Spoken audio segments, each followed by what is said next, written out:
오늘 이 시간 우리의 예배 가운데 하나님께서 우리 모두에게 하나님의 평안을 허락해 주실 줄 믿습니다.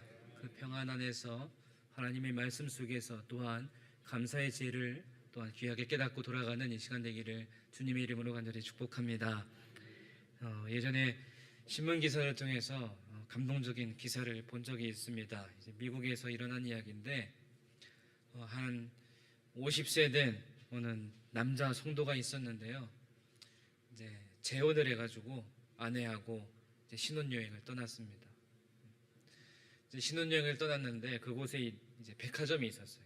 백화점에 이제 구경을 하다가 이제 아내가 이제 백화점 한쪽에 이제 진열돼 있었던 진주 목걸이를 보면서요, 아, 참 이쁘다, 참 비싸겠네요.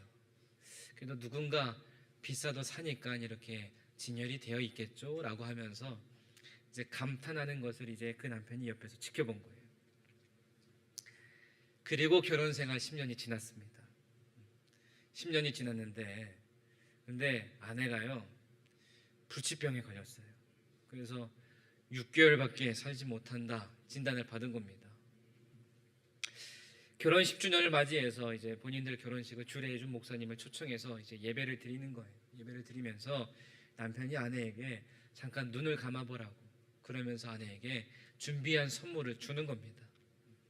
남편이 아내에게 준 선물은 무엇이냐면요, 10년 전에 같이 백화점에서 구경하면서 그 아내가 그 백화점 진열대에서 보면서 감탄했던, 그래서 갖고 싶어 했던 그 진주 목걸이인 거예요.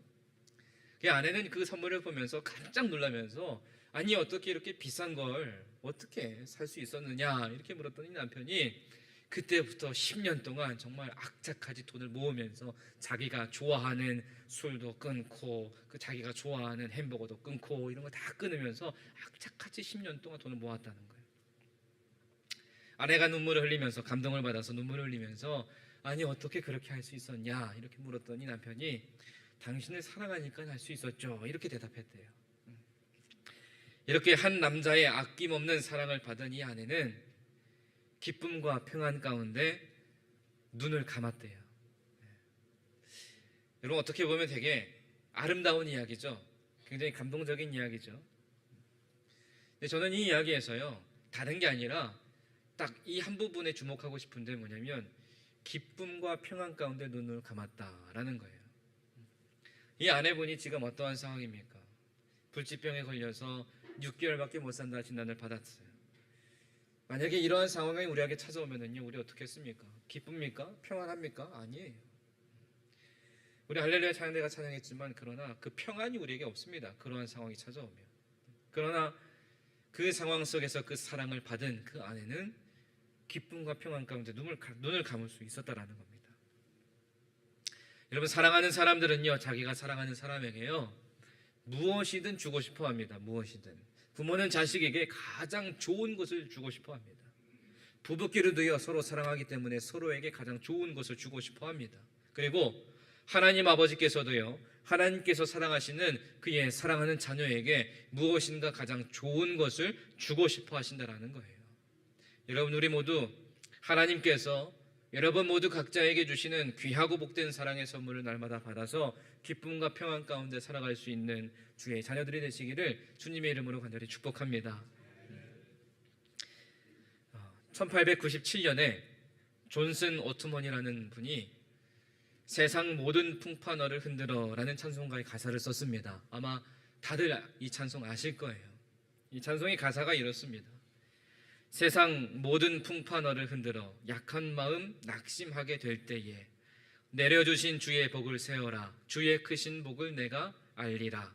받은 복을 세어보아라. 크신 복을 내가 알리라. 받은 복을 세어보아라. 주의 크신 복을 내가 알리라. 이렇습니다.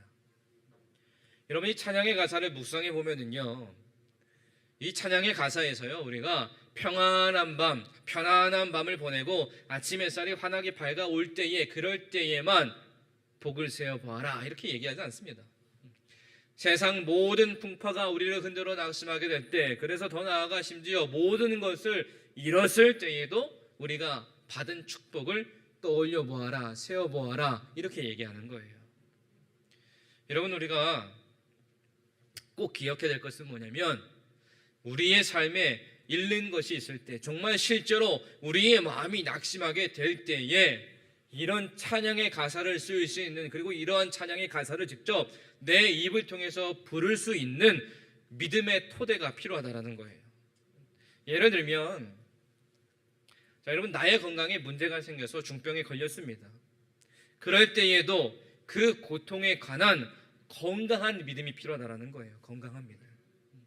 또한 우리의 삶이 궁핍해졌을 때, 가난해졌을 때, 어려워졌을 때 우리에게 그 시련과 그 고통에 관한 건강하고 풍부한 믿음이 필요하다라는 겁니다. 왜냐하면 악하고 타락한 이 세상에는요, 우리를 흔들려고 하는 세상 풍파가 얼마나 많이 있습니까? 그리고 또한 그 세상의 수많은 세상 풍파가 우리를 분명히 흔들 것이 확실하기 때문에 이러한 건강한 믿음이 우리에게 필요하다라는 거예요. 이런 일이 일어날 때 여러분이 고통과 관련한 하나님의 선한 의도에 대한 성경적인 이해가 부족하면은요, 우리는요 감사하지 않습니다. 감사할 수가 없어요. 오히려 감사하는 대신에 감사하지 않음에서 비롯된 어리석은 모습들, 연약한 모습들, 내 영적인 모습이 다 깨어져서 조각조각 난 그 파편들이 계속 쌓이고 쌓이는 거예요. 그래서 여러분, 우리는 이 찬송가의 가사처럼 지금까지 지내온 세월 동안 하나님께 받은 축복을 세어보려고 하는 노력이 필요하다는 거예요. 연습이 끊임없이 있어야 됩니다. 오늘 내가 지난 세월 동안 받은 복을 세어보았다면 내일 또 세어보아야 되고요, 그 다음날 또 세어보아야 됩니다. 매일 이러한 연습을 끊임없이 우리가 해나가야 된다는 거예요. 그러면 하나님께서 우리에게 주신 것들이 정말로 이루 헤아릴 수 없을 만큼 너무나도 많이 있음을 발견할 수 있는 거예요. 뭘 세어보아야 알 거 아니에요. 그리고 그렇게 수많은 축복을 세다 보면은요, 혹여나 그 가운데 우리가 길을 잃고 방황하더라도 그 축복을 세어볼 때에 우리의 마음의 방향을 바로 잡을 수 있게 된다는 거예요. 자, 그러면 하나님이 우리에게 이렇게 주신 복이 참 너무나도 많이 있는데, 그리고 고통 중에도 우리에게 분명히 복을 주실 것인데, 그러면 하나님께서 이렇게 우리에게 우리의 고통에 대한 분명한 선한 의도를 가지고 계시는 게 분명한 것인 것 같은데, 그러면 이게 무엇을 뜻하는 것일까? 이걸 생각해 보는 겁니다. 하나님께서 우리의 고통에 대한 선한 의도를 분명히 가지고 계신다는 것은 알겠는데, 그러면 이게 무엇을 뜻하는 것일까? 여러분, 농사를 지을 때요, 거름을 주잖아요. 땅에 거름을 줘야 되잖아요. 농사를 지을 때 거름을 주는데 거름으로 쓰이는 것 중에 배설물이 있습니다. 배설물. 자, 어떤 사람이요, 농사를 지읍니다. 농사를 지으면서 동시에 수천 마리의 돼지도 같이 이제 키우고 있어요. 그런데 본인이 소유하고 있는 이 농토가요, 그리 크지가 않아요. 그래서 수천 마리 돼지들을 기르는데 그 돼지들의 배설물을 전부 다 자신의 농토에 사용하기가 이제 힘든 거예요. 그런데 이제 이웃 농가들에서 그 거름을 필요하니까 나눠주는 거예요. 그래서 이웃 농가의 사람들이 와가지고 그 배설물, 그 거름을 받아서 막 하는 겁니다. 여러분, 생각해 보면은 이 거름을 뿌리는 작업이요, 녹록지 않은 과정이라는 거예요. 여러분, 생각해 보세요. 이 거름이 뭡니까? 배설물이잖아요. 그 돼지의 배설물이잖아요. 그러면 이게 악취가 얼마나 심하겠습니까? 지독한 악취가 코를 막 찌르는 거예요. 그냥 눈으로 봐도 얼마나 더러워 보입니까? 그런데 이 농부들이요, 이것을 받아가지고 자신들의 소중한 밭에 거름을 뿌리게 되는데, 이 거름을 뿌릴 때 그들이 무슨 생각하면서 뿌리겠냐라는 거예요. 더러우니까, 너무 냄새가 나니까 아우 대충 빨리 뿌리고 집에 가서 씻고 자야지, 이런 생각하면서 뿌릴까요? 이들이 이 거름을 자신들의 농토에, 자신들의 밭에 뿌릴 때에 생각하는 거는요, 딱 하나입니다. 그것은 뭐냐면 바로 농작물이에요. 농작물. 거름을 준 땅에서 나올 농작물을 생각하고 미래를 생각하는 겁니다. 자, 이것처럼 냄새나는 거름에서 먹음직스러운 농작물이 나오는 것처럼, 여러분, 시련과 비극에서, 고통 중에서, 고난 중에서 하나님께서 우리의 삶에 맺으시는 선한 열매가 분명하게 있고, 그 선한 열매가 분명히 맺힌다라는 거예요. 그렇기 때문에 여러분, 우리는 고통스러운 시련에도 앞을 내다볼 수 있는 믿음의 눈을 가져야 되고, 그 믿음의 눈을 갖고 우리의 앞날을 바라봐야 된다는 겁니다. 그리고 이러한 고통이 선한 열매를 맺는다는 것을 뒷받침하는 성경의 본문 세 가지를 찾아볼 수 있는데, 그중 첫 번째가 어디냐면 오늘 본문의 말씀인 로마서 5장 3절에서 5절의 말씀이에요. 그리고 두 번째 본문의 말씀은 어디냐면 야고보서 1장 2절에서 4절 말씀입니다. 내 형제들아, 너희가 여러 가지 시험을 당하거든 온전히 기쁘게 여기라. 이는 너희 믿음의 시련이 인내를 만들어내는 줄 너희가 알미라. 인내를 온전히 이루라. 이는 너희로 온전하고 구비하여 조금도 부족함이 없게 하려 함이라. 이렇게 고백합니다. 그리고 마지막 세 번째 본문은 어디냐면 고린도후서 4장 16절에서 18절 말씀입니다. 그러므로 우리가 낙심하지 아니하노니 우리의 겉사람은 낡아지나 우리의 속사람은 날로 새로워지도다. 우리가 잠시 받는 환난에 경한 것이 지극히 크고 영원한 영광에 중한 것을 우리에게 이루게 함이니 우리가 주목하는 것은 보이는 것이 아니요 보이지 않는 것이니 보이는 것은 잠깐이요 보이지 않는 것은 영원함이라. 이렇게 고백합니다. 여러분, 이 말씀을 묵상해 보면서요, 무엇을 생각해 볼 수 있냐면 하나님께서 우리의 고통을 통해서 맺으시는 열매는 얼마만한 가치가 있느냐라는 거예요. 이것에 대해서 사도 바울이 뭐라고 얘기하냐면 고통이 지극히 크고 영원한 영광에 중한 것을 낳는다, 이렇게 말합니다. 그리고 또한 바울은 로마서에서 이렇게 다시 한 번 더 확인시켜 줍니다. 로마서 8장 18절 말씀에 보면 생각하건대 현재의 고난은 장차 우리에게 나타날 영광과 비교할 수 없도다, 이렇게 고백해요. 우리 믿는 사람들에게 시련은 항상 일시적인 것이고 결코 멸망으로 끝나지 않고 열매 맺는 것으로 끝난다, 이렇게 얘기하는 거예요. 이것을 믿지 않는 사람들은요, 하나님께 감사하지 않습니다. 고통 중에 있는데, 고난 중에 있는데 어떻게 감사할 수 있겠습니까? 그리고 감사하지 않을 때 그들은 어리석고 헛된 길로 들어서게 된다는 거예요. 자, 여러분, 창세기 말씀 보세요. 창세기 말씀에 보면 요셉이 나옵니다. 여러분, 요셉은요, 자신을 노예로 팔아넘긴 자기의 형제들에게 복수하기는커녕 그들에게 무엇을 베풉니까? 자비를 베풉니다. 그가 그렇게 할 수 있었던 이유는 무엇이냐? 하나님께서 그들의 형제들의 악한 행동을 선으로 바꾸실 것이라는 믿음이 있었기 때문이에요.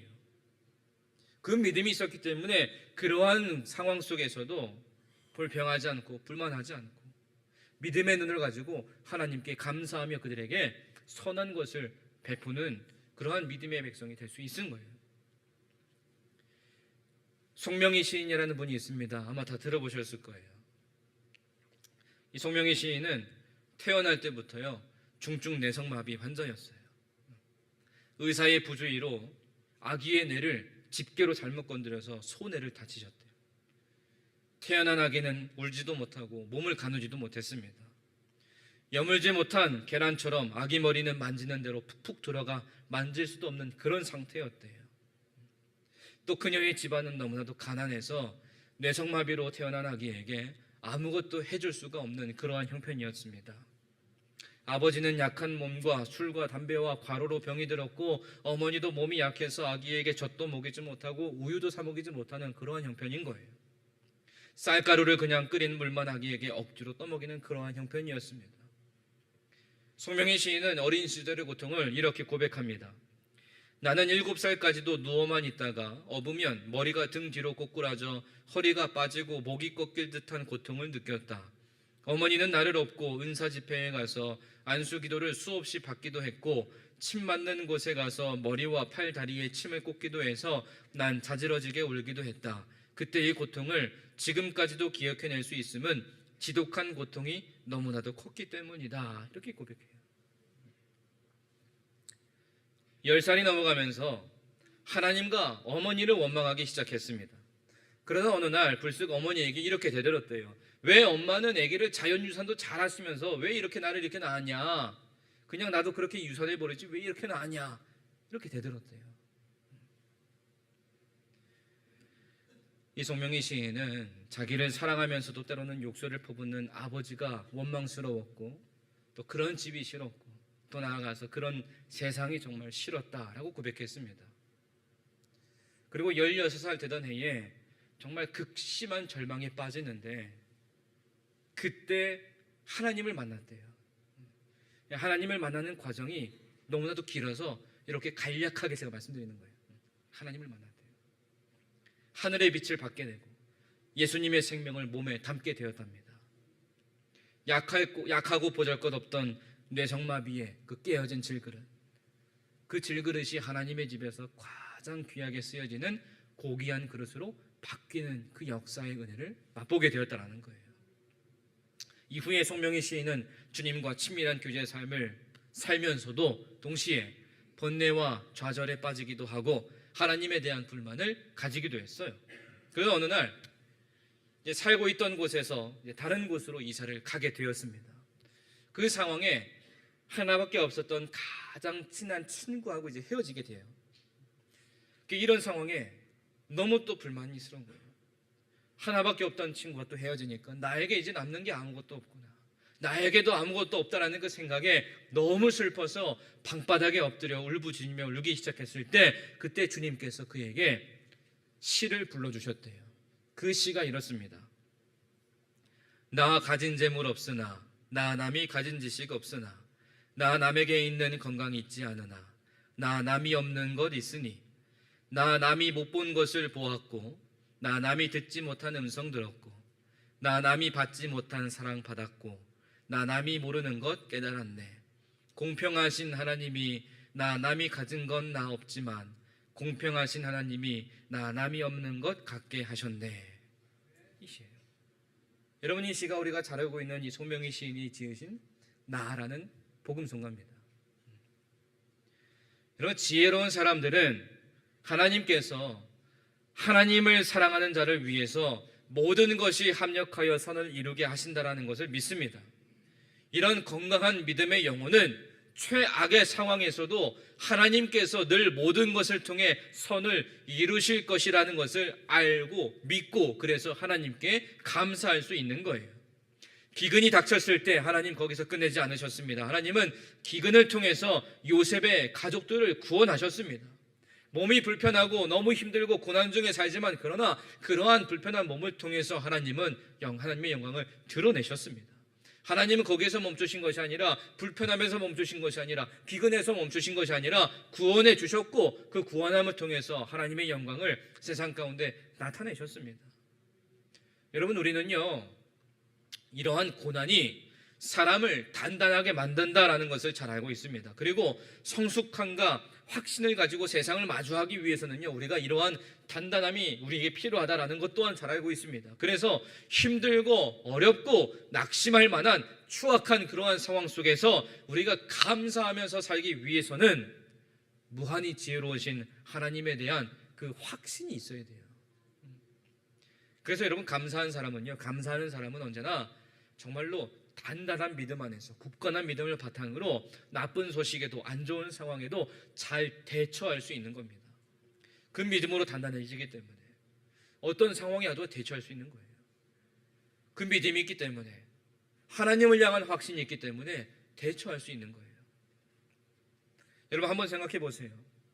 사람은 스스로에게 우울해하지 마, 이렇게 스스로 말한다고 해서요, 우울한 기분에서 벗어날 수 있는 게 아닙니다.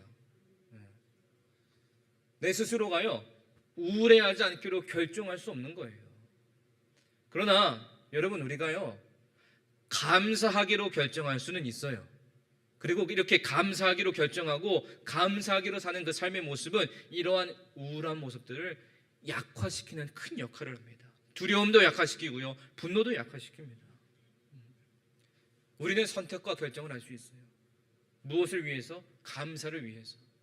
내가 감사하기로 살기로 작정하고 선택하고 결정하고 그 삶을 위해서 매일마다 노력하며 산다면은요, 여러분, 우리의 삶에요, 우울한 모습은요 절대로 있을 수가 없어요.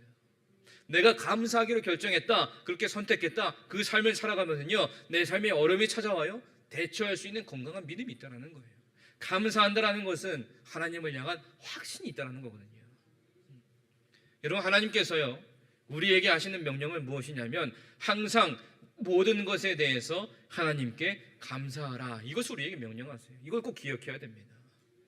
어떤 상황에도 하나님을 향한 감사를 잃지 않고 고통 가운데에서도 하나님을 향한 감사함으로 건강한 믿음을 소유하는 우리 모두가 되기를 주님의 이름으로 간절히 축복합니다. 우리가 이 믿음으로 분명하게 살아야 돼요. 건강한 믿음을 가지고. 여러분, 우리가 이렇게 건강한 믿음으로, 단단한 믿음을 가지고 담대하게 살아도요, 우리가요 하나님의 목적을 전부 다 이해하지는 못합니다. 그렇기 때문에 우리가 고난 속에서 감사함을 느끼지 못하는 경우가 참 많이 있습니다. 그런데 그 위기를 넘긴 후에, 그 고난을 넘긴 후에는 하나님께 감사하는 것이 좋은 일이다라는 것을 우리는 쉽게 받아들입니다. 이것은 쉽게 받아들이면서 쉽게 잘 아는데, 고난 속에, 고난 중에서 하나님께 감사할 수 있는 것은 참 힘들거든요. 그래서 우리의 모습을 돌아보는 거예요. 그런 위기들이 다 끝난 후에, 그러한 고난을 극복한 후에 하나님께 감사하는 게 나는 참 쉽게 잘 되는데, 그런데 고통 중에 있을 때에도 내가 과연 감사하면서 잘 살 수 있을까? 이걸 고민해 봐야 돼요. 앞서 말씀드린 것처럼 건강한 믿음으로 우리는 고통에 대해서, 고난에 대해서, 그 고난 중에서 하나님께 진심으로 감사할 수 있는 믿음을 간직해야 돼요. 하나님께서 하나님을 사랑하는 자들을 위해서 지금도 이 순간 모든 것을 합력하여 선을 이루게 하시는 데에 대해서 우리는 감사할 수 있어야 됩니다. 믿음의 눈을 가지고 감사할 수 있어야 돼요. 우리가 당한 시련은, 여러분, 우리가 갈망하는 평안과 만족함을 잠시 방해할 수는 있지만, 그러나 우리는 지금의 고난이 나중에 더 큰 평안과 만족을 가져다 줄 것을 우리가 잘 알고 그렇게 믿으면서 살잖아요. 그렇기 때문에 여러분, 우리는 모든 상황 속에서 감사할 수 있는 그 건강한 믿음을 가져야 됩니다. 오늘 본문 3절과 4절의 말씀에 보면, 다만 이뿐 아니라 우리가 환난 중에도 즐거워하나니 이는 환난은 인내를, 인내는 연단을, 연단은 소망을 이루는 줄 알미로다, 이렇게 고백합니다. 여러분, 우리는 살면서요 너무 많은 일들을 겪잖아요. 기쁜 일도 일어나고, 슬픈 일도 일어나고, 좋은 일도 일어나고, 나쁜 일도 일어나고, 참 많은 일들이 있습니다. 그리고 우리의 삶에 문제가 없고요, 우리의 인생이 정말 잘 풀릴 때에, 그럴 때에 즐거워하는 것은 굉장히 쉬워요. 평안하니까. 그러나 힘들고 어려울 때, 환난 중에 있을 때 즐거워하는 것은 어렵습니다. 근데 오늘 말씀해 보니까 사도 바울은 우리가 환난 중에도 즐거워하나니 이렇게 말하고 있어요. 여러분, 이 말씀은요 환난 그 자체를 즐겨라, 이 말이 아닙니다. 여러분, 생각해 보세요. 환난 그 자체를 좋아하고 환난 당할 때 막 웃고 즐거워하면서 살아요. 그 사람 보면 어떻습니까? 많은 사람들이 뭐라고 합니까? 아우, 저 미친 거 아니야? 이렇게 얘기하잖아요. 저 이상한 사람 아니야? 막 그러잖아요.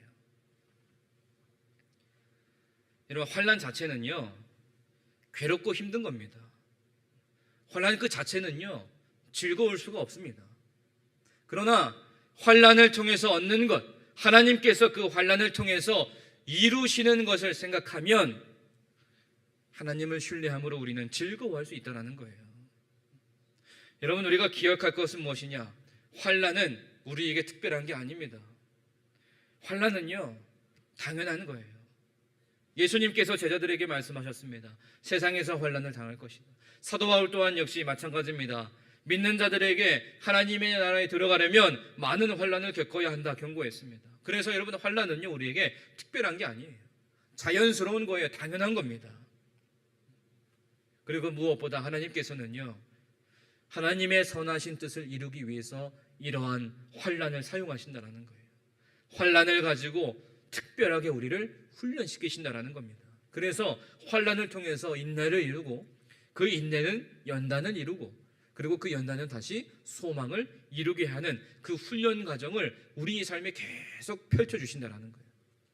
여러분, 우리가 이 각 단어의 의미를 잘 알면 이 훈련 과정을 이해하는 데 도움이 됩니다. 그래서 먼저 환난이라는 단어를 먼저 생각해 보면, 여러분, 환난은요 쉽게 말하면 압박이에요. 압박하는 거예요. 우리의 삶을 힘들게 막 짓누르는 것을 환난이라고 할 수 있습니다. 여러분, 우리가 살면서 얼마나 다양한 형태의 압박을 경험하고 있습니까? 세상 속에서 우리가 살면서, 가정에서, 직장에서, 사업터에서, 많은 곳에서 우리가 압박을 받잖아요. 이것을 지금 말로 우리가 쉽게 표현하면 뭐라고 할 수 있어요? 스트레스다, 이렇게 얘기할 수 있습니다. 스트레스다. 그런데 사도 바울이 오늘 말씀에서 말하고 있는 것은 뭐냐면 주님을 믿는 자로서 겪게 되는 환난을 말하는 거예요. 나의 욕심이나 나의 뜻을 이루기 위해서 당하는 환난이 아니라 주님을 위해서, 주님의 뜻을 이루기 위해서 당하는 환난을 말하는 겁니다. 그리고 이러한 환난은 인내를 이루게 된다는 거예요. 여러분, 인내는요, 다른 말로 표현하면 밑에 남는 겁니다. 밑에 남는 거. 그리고 비유적으로 표현하면 끈기 있게 견디는 것이다, 이렇게 볼 수 있습니다. 환난이 왔을 때, 그런 압박이 우리의 삶에 찾아왔을 때, 우리를 막 짓누를 때 힘있게 우리를 막 짓누릅니다. 그러면 그러한 압박 속에서, 그러한 고통 속에서 그 밑에 계속 남아있을 수 있겠습니까? 우리가 너무 힘드니까, 이 압박하는 고통이 너무 힘드니까, 견딜 수가 없으니까 우리가 그러한 상황 속에서 쉽게 할 수 있는 방법이 딱 하나가 있어요. 많은 사람들이 쉽게 하는 방법, 그게 뭐냐면 피하는 거예요. 피하는 거. 이 압박이 너무 고통스러우니까 그 자리를 피하는 겁니다. 그리고 그 사람들을 피하는 거예요. 힘든 일을 피하고, 부담스럽고 어려운 거, 하기 싫은 거 피하는 겁니다. 하지만 우리가 인내하면 그 압박의 그 자리 그 밑에 남아있으면 어떻게 되는 거냐, 이거예요. 환난이 나를 누를 때 도망가지 않고 그 밑에 남아서 끈기 있게 견디면, 여러분, 우리는 열매를 거둔다는 거예요. 다시 말하면 연단을 이루게 된다는 겁니다. 그래서 여러분, 인내한다는 것은요, 압박에 대해서 끈기 있게 밑에 남아있는 것을 말하는 거예요. 이걸 더 자세하게 설명하면은요, 여러분, 우리가 헬스장에 가서 운동을 많이 하시잖아요. 근데 이제 헬스장에 처음 가는 겁니다. 처음 가는 거예요. 처음 가서 막 이것저것 무거운 것도 들고 막 찜박질도 하고 또 무거운 것도 들고 막 그렇게 합니다. 헬스장에 처음 가서 그렇게 힘든 운동을 하니까 여러분, 몸이 어떻습니까? 굉장히 힘들잖아요. 처음 해보는 거니까. 그런데 오늘 가고 내일 가고 다음날 또 가고 매일마다 빠짐없이 헬스장에 가가지고요, 그 힘든 운동을 계속 하는 거예요. 무거운 거 들었다가 또 뛰고 무거운 거 또 뛰고 계속 반복하는 겁니다. 이렇게 힘든 운동을 계속해서 반복해서 하면 어떻죠? 우리의 몸에 뭐가 생겨요? 근육이 생겨요. 근육이. 그리고 근육이 생기면 그 다음부터 또 헬스장에 가서 막 운동하면 어떻습니까? 이전에 힘들었다고 느꼈던 것들이 이제는 힘들지가 않은 거예요. 쉬워지는 겁니다. 오히려 더 무거운 것을 들 수 있는 거예요. 근육이 생기니까. 그런데 이런저런 핑계로 운동을 하지 않으면 어떻게 해요? 근육이 안 생깁니다. 나에게 압박이 되는 일이 있을 때마다요, 피하기만 하면 어떻게 되겠습니까? 주님을 위한 환난을 계속 피하면 여러분 어떻게 되겠습니까? 우리의 삶은요, 결코 단단해질 수가 없다는 거예요. 그러나 우리가 인내한다면 우리는 그 열매로 연단을 이루게 된다는 겁니다. 그 연단이 무엇이냐? 시험을 통과한 상태를 말하는 겁니다. 비유적으로 표현하면 단련된 인격을 의미하는 거예요. 끈기 있게 압박을 견디면 우리는 단련된 인격을 얻게 된다는 거예요. 여러분, 이것이 하나님께서 선하신 뜻대로 환난을 통해 우리를 빚어가시는 그러한 과정입니다. 그래서 우리는 이러한 과정을 거치면서 더 분명한 소망을 가지게 되는 거예요.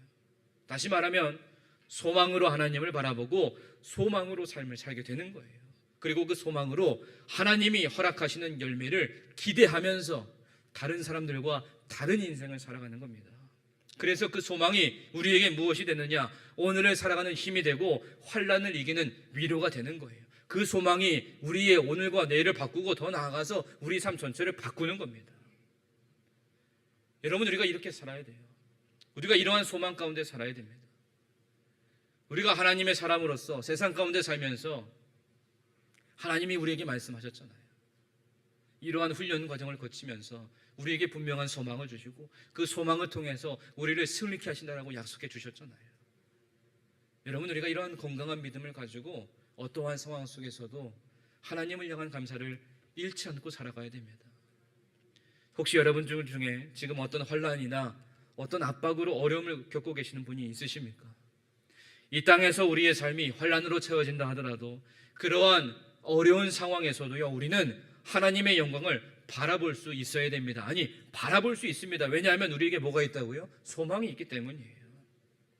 여러분, 우리에게 있는 소망은 환난의 무게를 견디지 못하는 나약한 소망이 아닙니다. 환란이라는 깜깜한 어둠 속에서도 더 밝은 빛을 내기 때문에 그 소망은 진짜 소망인 거예요. 그래서 우리가 환란 중에도 소망으로 말미암아 즐거워할 수 있는 거예요.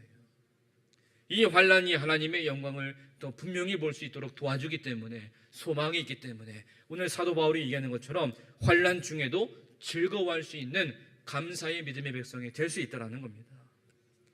여러분, 우리 모두 이와 같은 건강한 믿음으로 환란이 우리의 소망을 현실로 경험할 수 있도록 돕는 하나님의 손길과 능력 안에서 감사의 열매를 맺는 축복이 가득한 인생을 사시는 우리 모두가 되기를 간절히 축복합니다. 여러분, 오늘 말씀의 제목이 감사와 고통입니다. 우리가 일반적인 상식으로 생각해 보면은요, 감사와 고통이라는 단어가요 함께 사용할 수가 없습니다. 고통이 있는데 어떻게 감사할 수 있습니까? 감사가 있는데 어떻게 고통이 있을 수가 있겠습니까? 그러나 여러분, 우리 믿는 사람들은요, 이 감사와 고통이라는 단어를 함께 사용할 수 있습니다. 왜냐하면 선하신 하나님께서 그 뜻대로 합력하여 선을 이루시고 그 선을 이루시는 하나님을 향한 소망으로 살아가는 하나님의 사람들이기 때문이에요. 그리고 그 소망이 우리를 부끄럽게 하지 않는 이유, 다시 말해 그 소망이 우리를 실망시키지 않는 이유, 우리가 소망을 확신할 수 있는 이유 무엇입니까? 바로 그 소망이 우리를 향한 하나님의 사랑이기 때문이에요. 오늘 5절의 말씀을 보면 소망이 우리를 부끄럽게 하지 아니함은 우리에게 주신 성령으로 말미암아 하나님의 사랑이 우리 마음에 부은 바 됨이니 라고 고백합니다. 여러분, 영화나 드라마에 보면은요, 시간 여행하는 이야기가 자주 나오잖아요. 주인공이 과거로 돌아가가지고 뭔가를 바꾸면 미래가 막 바뀌는 거. 누구에게나 지난날의 아픔이 있고 바꾸고 싶은 과거가 있기 때문에 아마 이런 이야기가 사람들에게 인기가 있는 거 아닌가, 그런 생각이 듭니다. 그러면서 이런 생각을 해보는 거예요. 예수님께서 나의 인생에 대해서 이와 같은 일을 하신 게 아닌가. 예수님께서 과거 십자가에서 하신 일, 그 일이 지금 나의 현재와 미래, 나의 모든 것을 바꾼 거예요. 그리고 그 일이 나에게 소망이 되어서 그 소망으로 내 삶이 바뀌고 그 소망으로 미래를 향해 우리는 나아가게 된다는 겁니다. 여러분, 우리에게 있는 소망, 그 소망은요, 우리의 능력에 달려있는 것이 아니라 하나님의 능력의 손안에 있는 것이기 때문에 우리가 확신할 수 있는 거예요. 그래서 여러분, 우리가 오늘을 즐거워할 수 있고 환난 중에 있더라도 기뻐할 수 있는 겁니다. 왜냐하면 바로 그 소망이 우리에게 분명하게 있기 때문이에요. 이 소망은 과거에 십자가에서 주님께서 보여주셨고 뿐만 아니라 지금도 여전히 보여주고 계시는 하나님의 사랑에 근거하고 있기 때문에 진짜 소망이고 안전한 소망입니다. 그래서 소망을 가진 사람은 그 삶의 모습은 다른 거예요. 그래서 이 소망을 가진 사람은 환난 중에도 고통 중에도 감사할 수 있는 겁니다. 여러분, 우리 모두 우리의 소망 되시는 하나님의 영광을 날마다 바라보며 사는 주의 백성들 되시기를 간절히 소망합니다. 오늘도 말씀을 통해서 우리에게 말씀하시는 것처럼 항상 모든 일에 하나님께 감사한 인생을 사는 감사의 지혜가 우리 모두에게 충만하기를 소망합니다.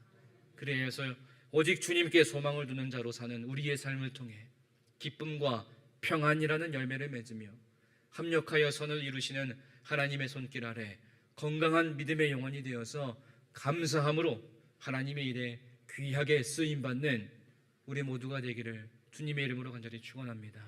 이렇게 기도하겠습니다. 하나님 아버지, 감사합니다. 하나님께서 우리 인생의 길을 주관하시며 날마다 동행하여 주셔서 하나님의 은혜로 감사가 넘치는 삶을 살게 하심에 감사를 드립니다. 하나님, 감사를 잃지 않고 어떤 상황 속에서도 하나님을 향해 감사의 고백하며 주님께 귀하게 쓰임받는 우리 모두가 될 수 있도록 주님 인도하여 주시옵소서. 예수님의 이름으로 기도드립니다. 아멘.